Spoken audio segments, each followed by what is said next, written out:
following those developments. In the meantime, I want to go to Wyoming Republican Senator Cynthia Lummis, what she makes of this back and forth. But particularly, Senator, it's always good to have you. Thank you for taking the time. I'd like to get your thoughts on. Thank you again. This idea of a federal gas tax holiday for up to 3 months. Would you support that? That's just a stupid idea. 18 cents off a gallon of gas will not even take our gas prices back to their high in 2008 and 2009. This is rearranging the deck chairs on the Titanic. The Biden administration caused this mess. It started on day one of the Biden administration. My state is the largest net exporter of energy in the United States. What did he do? He took the executive order that would prevent us from drilling for oil and gas on federal lands. He has stopped the quarterly lease sales on federal lands, including offshore. The lawsuits from the environmental community block permits to drill. It's an all-out attack on U.S. production of oil and gas. That's what was keeping the price down. That's what was keeping our economy going. That's what was keeping our tax structure strong. This is all a self-inflicted wound by the Biden administration.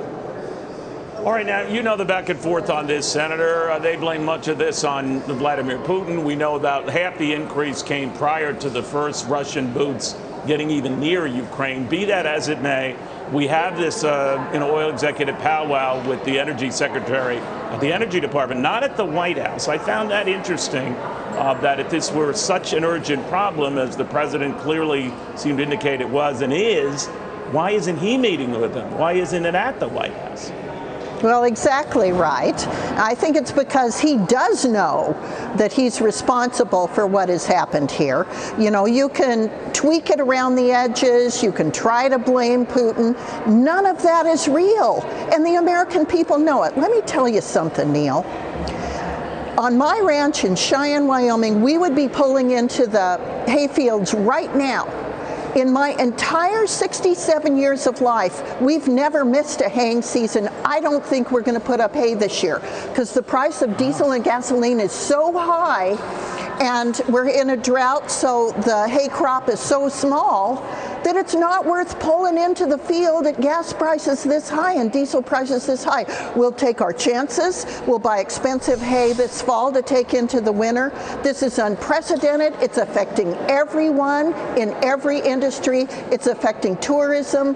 And this is all a self-imposed wound by the Biden administration. Having said all of that, Senator, Art Laffer, you know very well, of course, not exactly a liberal, but he said, you know, if he were advising the president, given his list of choices to ease the pain at the pump, he certainly would be talking about more production, but he would go ahead with this gas tax holiday to give Americans some reprieve. What do you think of that? You know, I, like you, think the world of Art Laffer. I disagree with him on this point. It's too little, it's too late, and it will impose burdens on our Highway Trust Fund, which is already heading for insolvency. So it's just the wrong approach to take, and its effect overall on our ability this summer to get around and afford things is just minuscule. Senator, while I have you on another topic, the bipartisan gun package they're working out of the Senate, it looks like they've got 14 Republicans supporting it. It's a long way from done. The devil, as you often remind me, is in the details. But as it stands now, what you've seen now, would you support that measure? Yeah, the answer is no. And I'm just devastated for the parents in Uvalde. I have co-sponsored a bill with Roger Marshall that would help harden schools.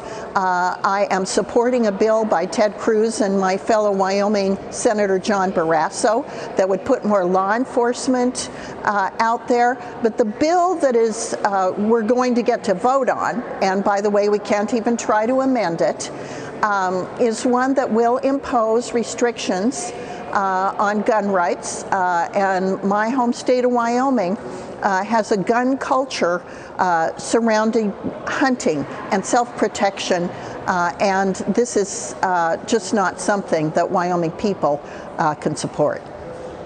There's nothing in there that would limit gun sales, as you know, Senator. There's certainly tighten them up for red flag cases and all of that. Does that not do it for you? Is it that your fear is it would lead to limiting guns? The problem is the ex parte taking of guns without adequate due process. I get why the people who crafted this bill don't want to come with a national standard, because there are, maybe 19 states that have red flag laws with different standards. But the fact is, the problem with some of those state standards is you can take a gun away from someone without a hearing, without adequate due process, and that's just inconsistent with good quality Second Amendment rights. So I applaud them for trying. I understand and appreciate their efforts, but the mental health components of this bill, if I could vote on those alone, I would.